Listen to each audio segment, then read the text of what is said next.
ሰላም ፋሚሊ እንዴት አላችሁ? በያላችሁበት ሰላም ይድረሳችሁ። ኤክሶደስ ቴክ ስኩል ከረጅም ጊዜ በኋላ አልጎሪዝሙ ራሱ ሊረሳን ከሚችልበት ጊዜ በኋላ ነገር ግን የናንተ እገዛ ካለን ደግሞ በጣም መመለስ እንችላለን። ፋሚሊ እንዴት አላችሁ? ኤክሶደስ ቴክ ስኩል በአዲስ ቪዲዮ፣ በአዲስ ሂደት፣ በአዲስ ስርዓት ወደ እናንተ ተመልሷል። ፋሚሊ እንዴት አላችሁ?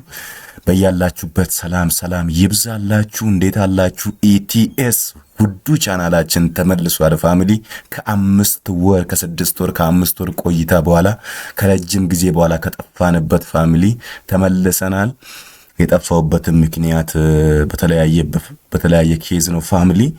ለዛ ከእንግዲህ ወዲህ ላለመጥፋት እሞክራለሁ። ወደ እናንተ ከዚህ በኋላ በተለያዩ እናንተን ይማርካሉ፣ ደስ ያሰኛሉ በምንላቸው በቴክኖሎጂ ዙሪያ ነክ ዙሪያዎች በጣም ወደ እናንተ በሰፊው የምንመጣ ይሆናል ፋሚሊ። በተለያየ የቴክኖሎጂ ጉዳይ ወደ እናንተ እንመጣለን ፋሚሊ።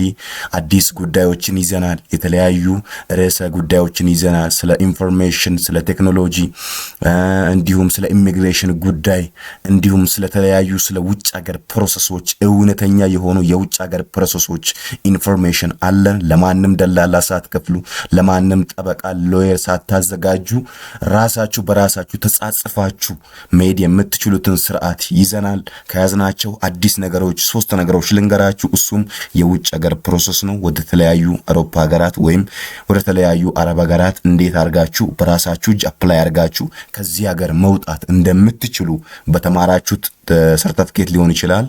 እንዲሁም ደግሞ ባላችሁ እንዲሁም 12ኛ ክፍል ጨርሳችሁም ሊሆን ይችላል።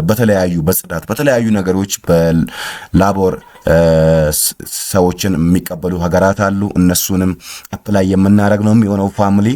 ዛሬ ወደ እናንተ የመጣሁት በአጭር ቪዲዮ ነው። መመለሴን ልነግራችሁ ነው። እንደገና ደግሞ ኤክሶደስ ቴክ ስኩል ወደ እናንተ መመለሱንና እንዲሁም 1000 ሰብስክራይበር በዚሁ አጋጣሚ እንድንገባ ለመጠየቅ ነው ፋሚሊ የመጣሁት። እናንተ የሚያስፈልጋችሁን ነገር ሁሉ አቅደን ተዘጋጅተን ወደ እናንተ እየመጣን እንገኛለን። በአዲሱ ስርዓት ፓስፖርት እንዴት ነው ማግኘት የሚቻለው? እንዲሁም ፓስፖርት በእጃችሁ ገባ በኋላ ደግሞ ሲኦሲ የሚባል ነገር አለ። ስለ ሲኦሲ እናወራለን። እንዲሁም ደግሞ ኤልኤምኤስ የሚባል ነገር አለ። ስለ ኤልኤምኤስም የምናወራ ይሆናል። ኤልኤምኤስ ማለት ከጨረሳችሁ በኋላ ፓስፖርታችሁን ከወሰዳችሁ በኋላ የናንተ የሙያ ብቃት ሰርቲፊኬት ኤልኤምኤስ ኦንላይን ላይ ገብቷል ወይስ በትክክል ተሰርቷል ወይስ ቬሪፋይ ሆኗል ወይስ የሚለውንም ነገር ሰፋ አድርገን የምናይ ይሆናል። እንዲሁም ደግሞ በትምህርት ዙሪያ ስለ ትምህርት ጉዳዮች እንዲሁም እንዴት አድርጋችሁ በትምህርት ኬዝ ላይ ያላችሁ ሰዎች በትምህርት ጉዳይ እንዴት አድርጋችሁ ቶፕ የሆናችሁ ተማሪ እንደምትሆኑና እንዲሁም የተለያዩ የአጠናን ስትራቴጂ እንዲሁም ደግሞ የተለያዩ መጽሐፎችን ወደ እናንተ የምናደርስ ይሆናል ፋሚሊ ማለት ነው። በአዲስ ቪዲዮ ነው ኢቲኤስ ወደ እናንተ የመጣው። የጠፋበት ምክንያት በተለያየ በራሴ ኬዝ ነው ፋሚሊ። ስለዚህ አሁን ደግሞ በሰፊው ወደ እናንተ መተናል ብለናል። በሰፊው ወደ እናንተ መተናል።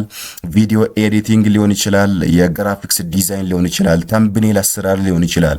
እንዲሁም ዩቲዩብ ቻናል በትክክል የሚከፍል ገንዘብ የሚሰራ የዩቲዩብ ቻናል አሰራርም ወደ እናንተ የምናደርስ ይሆናል። ገንዘብ የሚከፍላችሁን ዩቲዩብ ቻናል አሰራር ለእናንተም የምናደርስ ይሆናል ፋሚሊ። እንዴት አድርጋችሁ ዩቲዩብ ቻናልም ክሬት እንደምታደርጉ እንዲሁም የተለያዩ ተምብኔል አሰራሮች ይሆናል። የተለያዩ በዩቲዩብ ቻናል መከታተል ያለባችሁ የተለያዩ የእውቀት ምንጮች ሊሆኑ ይችላሉ፣ ላንጉጅ ሊሆኑ ይችላል። በዚህ ክረምት ላይም ጭምር የምናደርሳችሁ ይሆናል። ይሄ እንደ ማስታወቂያ ነው። ኤክሶደስ እንደተመለሰ ለመናገር ነው ወደ እናንተ የመጣው። ስለዚህ ይሄ ቪዲዮ ምንም ኤዲቲንግ የለውም። ሰብስክራይብ አድርግ የሚል ነገሮች የሉትም። ተምብኔል ሊኖር ይችላል፣ ሌላ ነገሮች ስለሌሉት ፕሊዝ ሰብስክራይብ አድርጉና 1000 ሰብስክራይብ አስገቡኝ። ስመጣ ደግሞ በተለያየ ቪዲዮዎችን ወደ እናንተ በየቀኑ ቪዲዮ ወደ እናንተ የምንጭን ይሆናል። እውቀት የምታገኙትን ቪዲዮ ወደ እናንተ እናቀርባለን። ኢቲኤስ ኢስ ባክ እያላችሁ ኮመንት ላይ ጻፉልኝ። ተመልሰናል ፋሚሊ። በያላችሁበት ሰላም ይድረሳችሁ። በቀጣይ ሳምንት በአዲስ ቪዲዮ በአዲስ ነገር ይዤላችሁ ቀርባለሁ ማለት ነው። ዛሬ ወደ እናንተ የመጣሁት ማስታወቂያ ለመስራት ነው። ይሄ ዩቲዩብ ቻናል አልጎሪዝም ረስቶናል። ፕሊዝ እንዲያስታውሰን ባክ እያላችሁ ኮመንት ላይ ጻፉልን። ኢቲኤስ ተመልሷል እያላችሁ ጻፉልን። ከዚህ በኋላ ወደ እናንተ እንመጣለን። በዚህ ሳምንት ጀምሮ አዳዲስ ቪዲዮዎችን እንጭናለን። መልካም ሳምንት። ኢቲኤስ ጋር ኢቲኤስ ኢስ ባክ ፋሚሊ ዋን ላቭ